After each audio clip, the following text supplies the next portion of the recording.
Welcome back. In this tutorial, we're going to be following the steps to get our axles marked on both the side view of our CO2 car and how to mark out the axles on the top view of your CO2 car.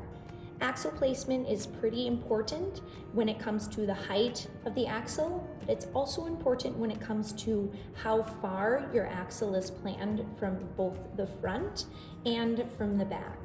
If you're at school and you've seen in our display cases some of the CO2 cars, you may or may not have noticed that some of the CO2 cars are a little bit in a teeter-totter fashion.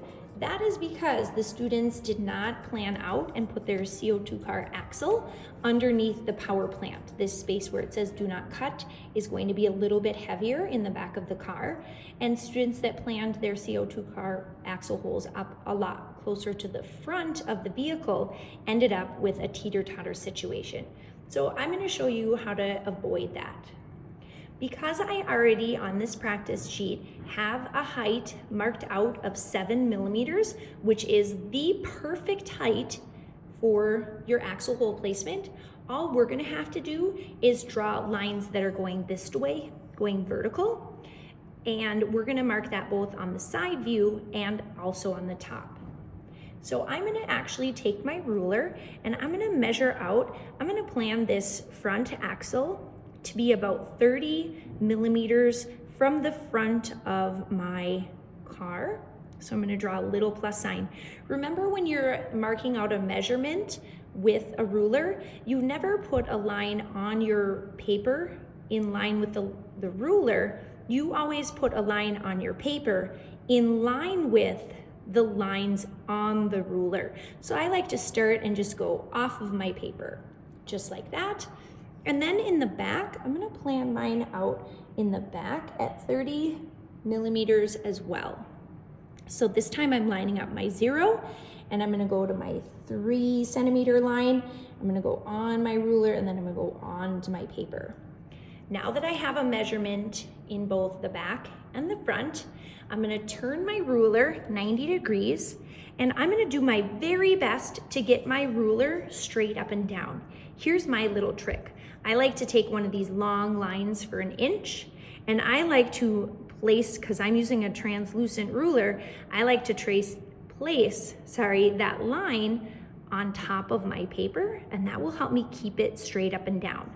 Another trick, if you don't have a ruler that's see-through, another trick would be to come up to the top of your car, and since we did 30 in the front, I'm gonna make a line on my paper in line with the ruler, like that. And then I'm gonna go to the back of my car, and I did 30 in the back, so I'm gonna do 30 in the front. And now I can actually take my ruler. I like to put my pencil on my paper as a little helper. I'm gonna rotate my ruler until that top line up here is lined up. And now I'm gonna put a small plus sign down below. And up on top, I'm going to do a long line, a dash right in the middle, followed by a long line, just like this. Long line, a dash in the middle, and a long line. That means the axle hole is going to be going through this way. That's what a long line means. If I have a plus sign, that means my drill bit is going to be coming down this way. So let's get that marked out in the back. Putting my pencil in spot, rotating my ruler until it's lined up. And now this just stays as a plus sign. And this is going to be a long line, a dash in the middle, and then another long line. And it can go out beyond the width of my CO2 car.